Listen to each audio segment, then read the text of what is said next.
Hello, happy Monday. How was everyone's weekend?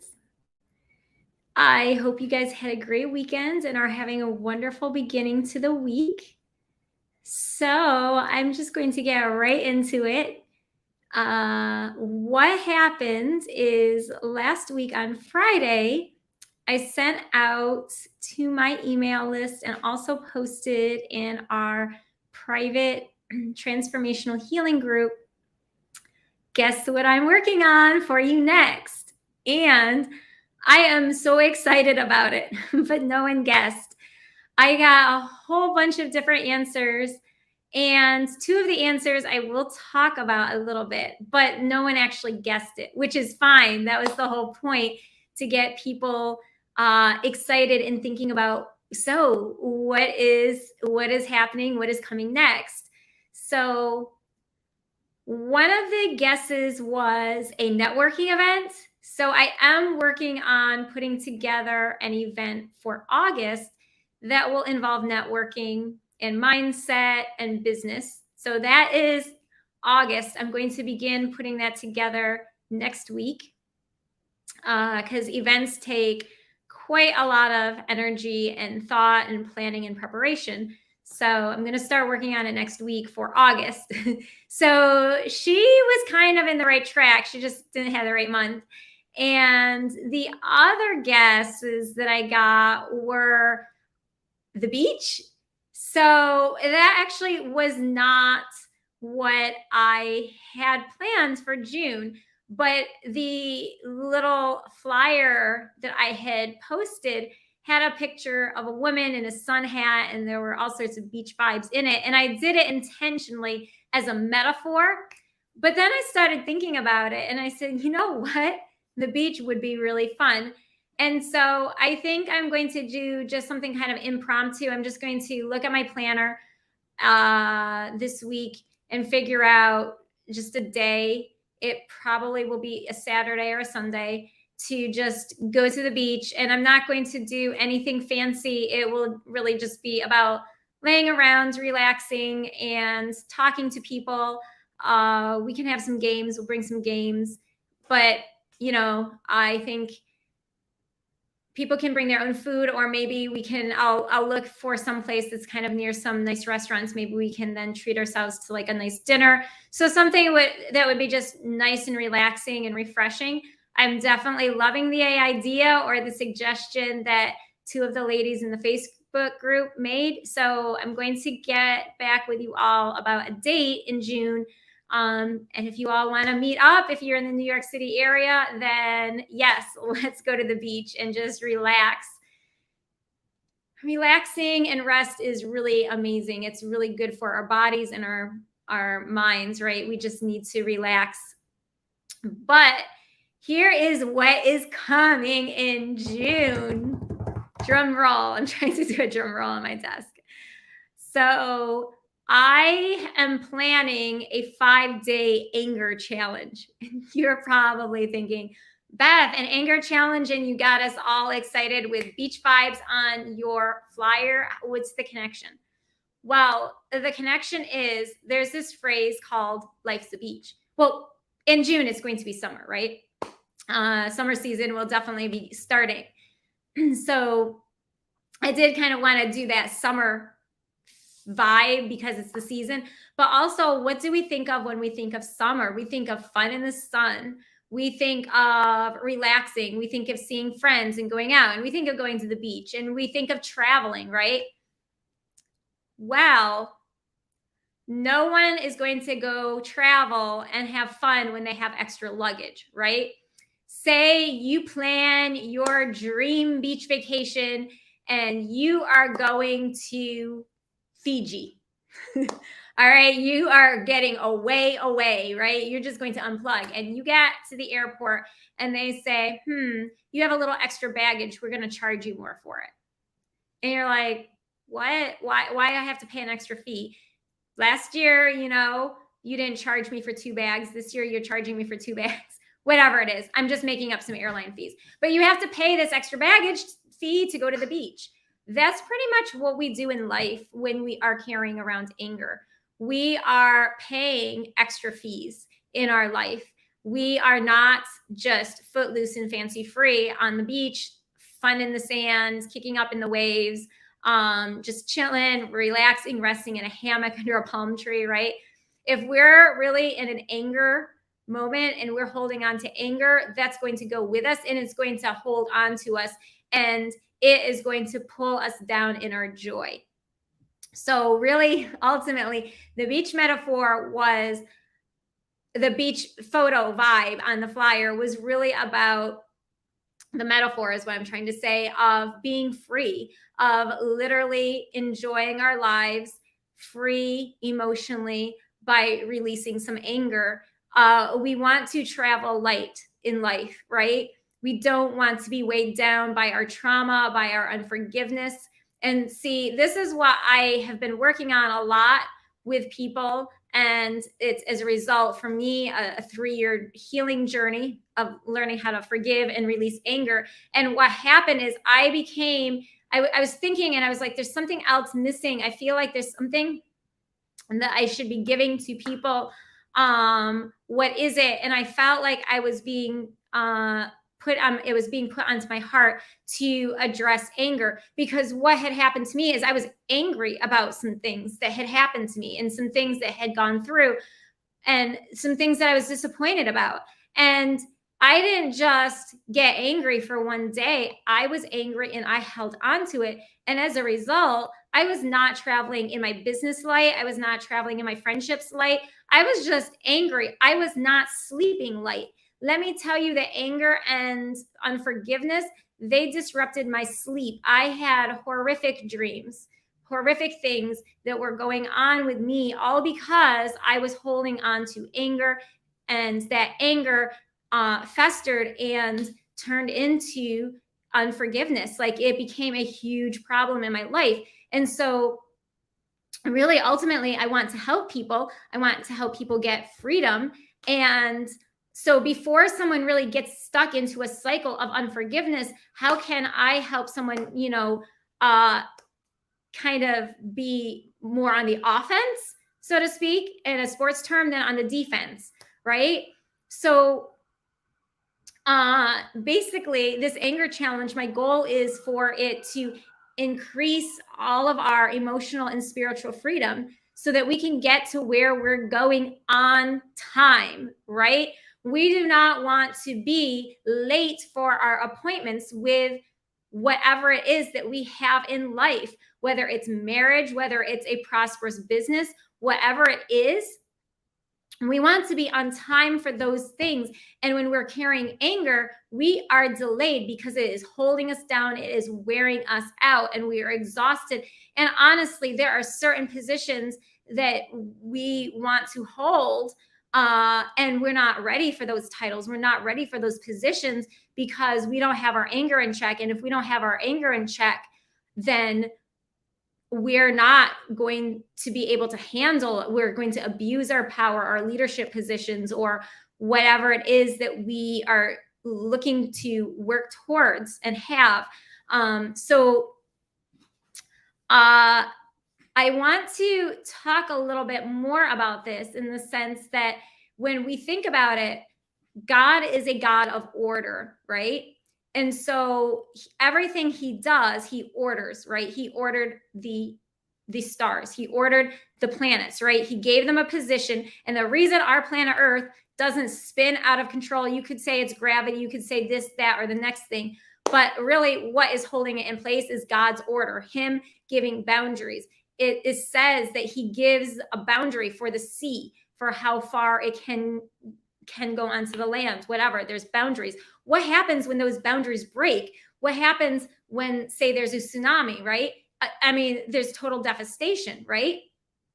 So his plan is for there to be order in creation, and his plan is for there to be order in our lives, not like a legalistic where you have to, just cross your T's and dot your I's in a perfect sort of way.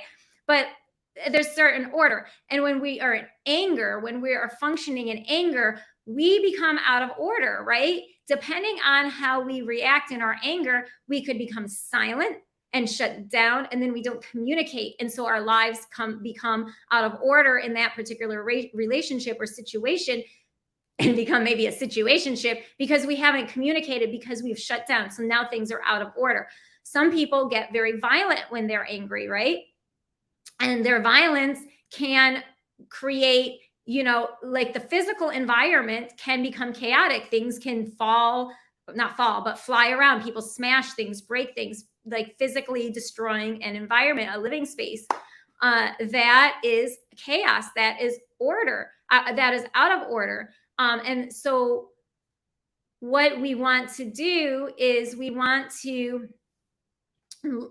learn how to manage our anger and find ways so it's healthy, not to stuff and shove the anger, okay? Not to not acknowledge the anger, but figure out and learn how to process the anger, release it in a healthy way, and even how to direct our anger, how to take our anger and use it productively. Because it's not that anger is necessarily a bad thing. We are created in God's image. God gave us everything. We have his emotions, right? So anger is, even Jesus in the Bible, I'm not going to go into it right now, but he got angry. So it's not that anger is in itself a bad, terrible thing when it is used as an energy to propel us to make a change in the world for the better or something. When we're using it in a constructive way, it can be beneficial. But when we don't have it under control and we don't know how to manage it, we don't know how to focus it and be in a healthy way with functioning in our anger, then it can just be very destructive to ourselves. And so a friend of mine recently, I heard her say something about Moses, and it was funny. And I said, "Oh, that's a good point." A lot of times we think about and we talk about and we hear sermons on, if you're Christian, about the children of Israel and how they got stuck in the wilderness because they were complaining. But I don't hear as many conversations or as many discussions happening so much around Moses, although I have heard it a little bit. But Moses was the leader. For those of you who do not know, he was a leader for the nation of Israel or the Israelites. I'm not sure, really. Actually, I think Israelites is the better way to put it.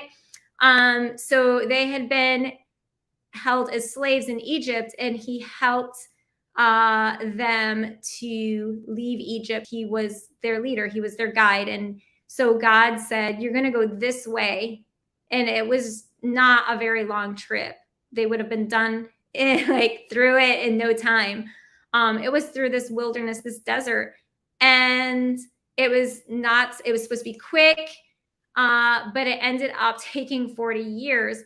And so a lot of times people talk about, just getting stuck in the wilderness. Well, Moses, he was not allowed out of the wilderness. He didn't get the promise that he was trying to go to, right? So we have certain destinations and certain things, promises that we are expecting from God or trusting God for, right? So he also literally had a place that he was trying to get to go, the promised land. And what happened is he got angry, he got frustrated. And as a result of that, he never made his destination. He didn't get there. And so that's what I want us to avoid. So it says, so what happened is, if you're in a desert, it's kind of dry, it's kind of hot. I did actually go to Israel back in 2019, and it was hot. I can't imagine what it would be like to actually be out all day, right? So all day, every day for 40 years is unimaginable. But anyway, so they were out and about in this desert, and there was not enough water. And so people were complaining. And if imagine you've heard people complain for year after year. This isn't right. That isn't right. The next thing isn't right. You get kind of frustrated, right? I mean, it's what it is. And so he became frustrated. So he was told in Numbers 20, verse 8, I wrote it down so I can get the exact words right. Take the rod, you and your brother Aaron, take the rod, and you and your brother Aaron assemble the congregation and speak to the rock before their eyes, that it may yield its water. You shall thus bring forth water for them out of the rock, and let the congregation and their beasts drink.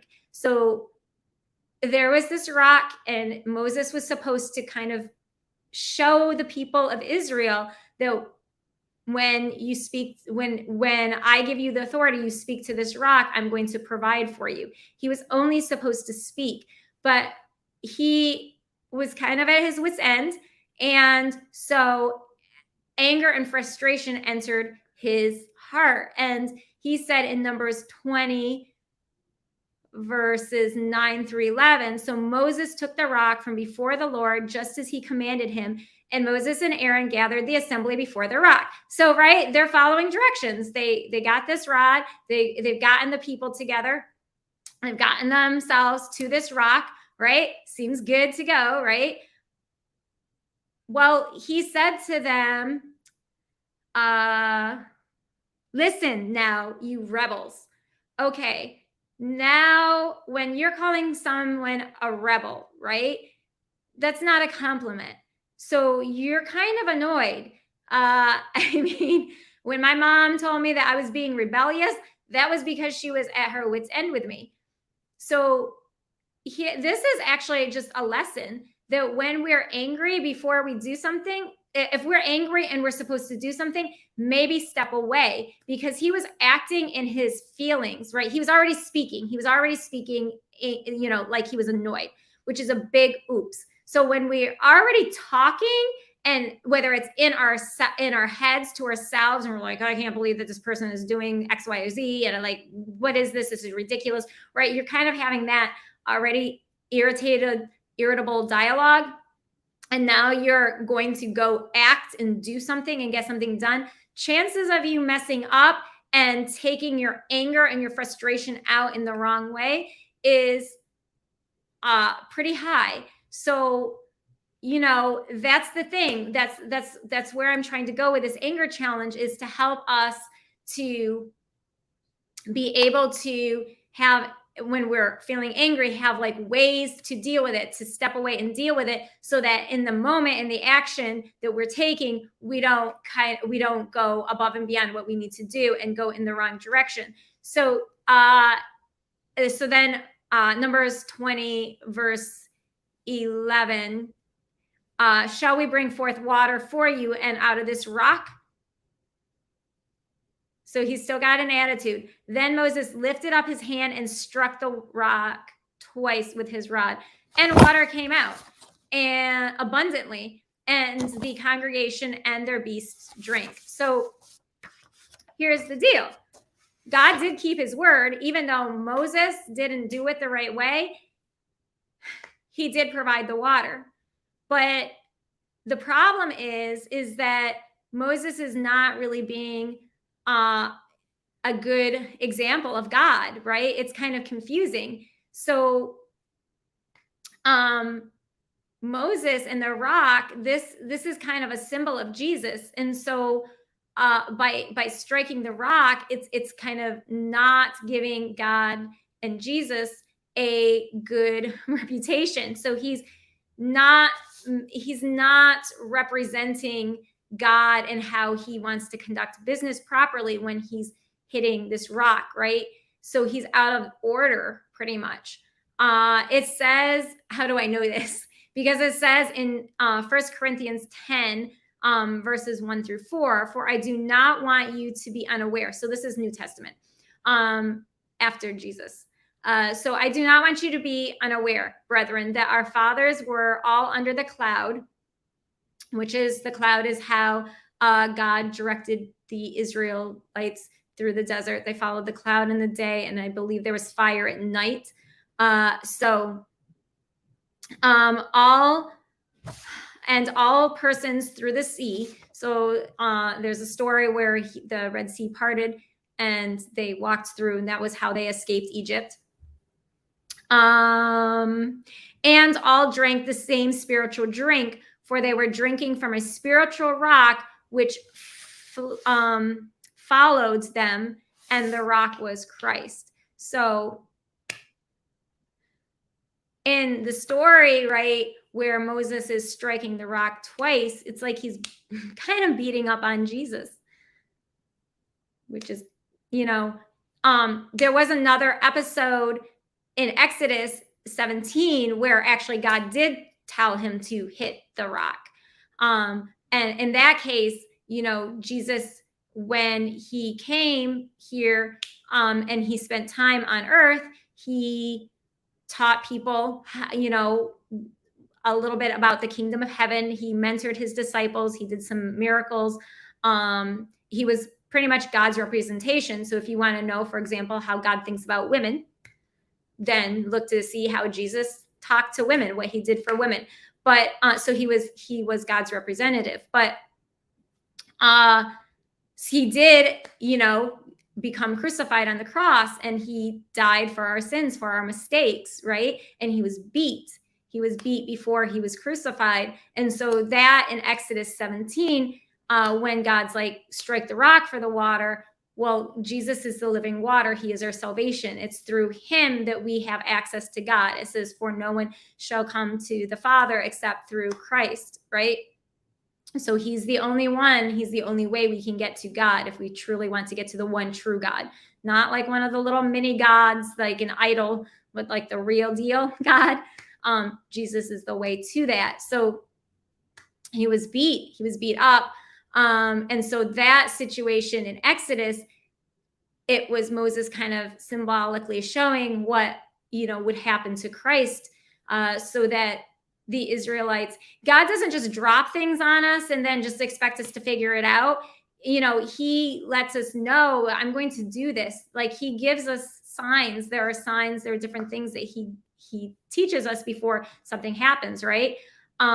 So he was letting the Israelites know, I'm going to eventually send my son to earth to be my representative, to lead you to me, to lead you to a closer relationship with me. And this is what's going to happen to him. This is like one sign where how you will know that he is my son, that he's my representative, is he's going to get beat, right? But then later on in Numbers, he's not supposed to, because then we have the salvation, right? And salvation is not about getting beat. Jesus already paid the price. We don't get punished. We don't go to hell. Hell was never meant for humans anyway. It was meant for Satan and the fallen angels that went with him, the demons that went with him. So God was never intending for any human to go to hell, right? And Christ was, our water, our living water, is our salvation, is how we get to God. And so we don't get beat. And so, by Moses striking this rock, he's just kind of sending mixed messages about the whole plan of God. And so he lost out on being able to go into the promised land. He lost out on his promise.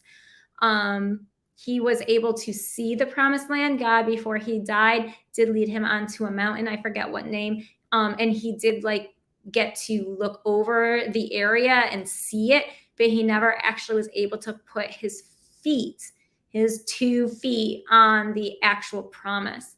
And so this is the thing, when we're out of order in our actions, if we're storming around, how are we going to be, why would we be allowed blessings, right?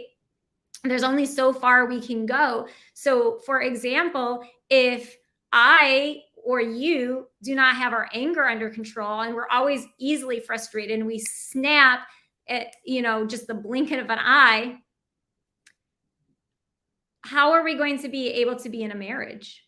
Marriage is, from everyone who I've ever talked to, takes patience. I've never heard of a married person say impatience works in a marriage. Yet many people want to be married, happily married, peacefully married, and yet they themselves aren't peaceful inside. How can you be in a peaceful relationship? How can you have peace with another human and live in peace with another human when you yourself are always riled up really easily? It's going to make for a disaster. It's one of the reasons why probably, I would say probably, I'm not a marriage counselor, so someone might disagree with me, but Christian marriages fail as much as a non-Christian marriage. It's like 50 or 60%. It's so sad. And you could say, I feel like it really does come down, a lot of it, with anger. People say, oh, it's over money. Yeah, but you're angry over how someone is overspending or not spending enough. People could say it's cheating.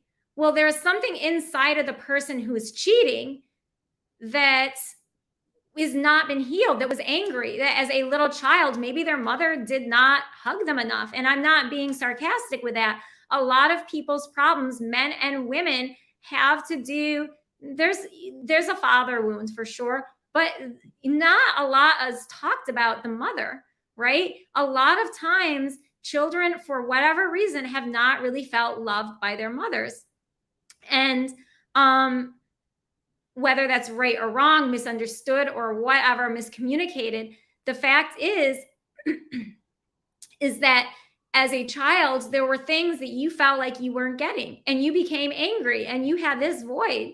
And now as an adult, you aren't consciously angry. You're not consciously thinking about, I wish I felt more secure in my mother's love. I wish my mother did X, Y, or Z for me, right? You're not consciously thinking about that while you're going out and having sex and cheating on your wife or your husband. You're not actively thinking about it. But a lot of those behaviors of the cheating, that comes from an anger that started years and years ago, that was never released, that was never healed. And so we walk into relationships with other people, or even with our businesses, angry. And we may not even be conscious that we're angry about it, but there's an anger there, and it can absolutely ruin everything for us. So I would like to say also, right, if we're walking around and we're often giving into our emotions, like a 2-year-old or a 1-year-old, right? Every time they don't get their way, it's, tears. I want ice cream. Oh, I can't have ice cream. Like tears everywhere, right? Now imagine you're an adult, you're 35, and every time your husband or your wife doesn't give you your way, you're in tears. Oh, you don't love me. I'm mad at you. What? So if we do not learn how to manage our anger in the right way and to release it and just be healthy in how we manage our emotions, why would God give us the promises, the things that we are supposed to have? We're not ready for it. We would destroy it. We're acting on impulse. So if we keep going on and we don't discipline ourselves in it, it's going to lead to nowhere fast for us. There's our purpose that we have, right? Maybe your purpose is to be married and to be your husband's helper, to help your husband or to help your wife. But what preparation have you made in your attitude? Right? So my purpose for the anger challenge, it's only going to be 5 days, it's not going to be anything long or difficult, but it's to really help people begin to prepare their attitudes for whatever it is that's coming their way, so that they can actually get out of the wilderness and put their feet into the position in life that they're meant to have in life. There is one other thing that I just want to touch on briefly this evening, and there is something called the spirit of anger. So it does say also that we wrestle not, it's in Ephesians 6:12. We wrestle not against flesh and blood, but angels and principalities, sorry, not angels, against principalities. So we are angry at someone else, but there's something else that could be going on unseen that's spiritual. We don't really always know what's going on with that other person. And we don't even always understand, sometimes even in ourselves, that we are literally being controlled by a spirit, which might sound a little off. You're probably like, what are you talking about? But if you're a Christian, you understand there's God, the Father, the Son, Jesus, and the Holy Spirit, which is our guide, right? It's a spirit. Well, there are other spirits, anger being a spirit. And so just like the Holy Spirit will guide us into maybe being kind and helping someone out with a meal who's hungry, right? We're being led by a spirit of kindness that comes through the Holy Spirit from God. There are other spirits that are not so kind, anger being one of them, right? And so sometimes we really have to be aware, and we have to think about this. Why am I just blowing up, right? Why is this just, or why is this person just blowing up at me? Maybe I'm not the one with the anger, right? I'm like sitting on my couch minding my own business, and someone just comes storming in and, slams the door. What's going on? It may not really be them. It could really be a spiritual issue, right, that the person is struggling with. So we do just want to be sensitive and more aware about anger and our mindset, and transforming our thinking around ourselves, around others. So that is going to be happening in June. And I'm going to send out some more emails about it. It's going to be a free challenge because I really feel that, for 5 days, and it's just going to kind of give us an overview. But this way, we can go through the summer, we can travel light. We do not have to pay for extra baggage, right? We're not being weighed down. We're able to go places, literally have fun in the sun, so to speak, but have fun in our life. And when we're free from the anger, which then a lot of times leads into unforgiveness and holding grudges and all sorts of other things that we really don't want to have follow us through life, right? We really can, just travel emotionally and spiritually lighter. So I'm going to be sending out more info on that. If you are not on my email list, please send me an email. It's levelupwithbeth@gmail.com. And then I'll add you onto the email list, and you can, of course, sign up. And that way you'll be in the know as well about the challenge that's coming up in June for anger. And that was all I wanted to share for this evening. I'm really, really excited because I really want to help people to be able to get to where they're going on time, and not be, kind of always feeling like you're on the outside looking in, which is pretty much what Moses was doing. He was on the outside of his promise, on the outside of the promised land. He was only able to look in. He never got in. And I don't want that for my life. I don't want that for your life. It's not, what we're meant to have. We are meant to enjoy our lives. We are meant to have abundant lives of blessings, peace, happiness, joy, not happiness, sorry, joy, and love, right? So those were my thoughts for this evening, and I will be back with you next Monday. All right. Actually, no, I will not be back next Monday. Next Monday, I will be away from my computer. So I will be back with you guys the following Monday. All right. Have a good rest of your week. Have an amazing week. As always, you can reach out to me. And if you are struggling, like you've just found that you really have gotten so deep in anger that you're really holding a grudge against yourself or God or another person, you can go to Amazon and check out my 20-day forgiveness journal. Just on Amazon, type in 20-day forgiveness journal, and it will pop up. And so you can get to work with, releasing unforgiveness. And so I'm here to help, and have a wonderful week. Peace.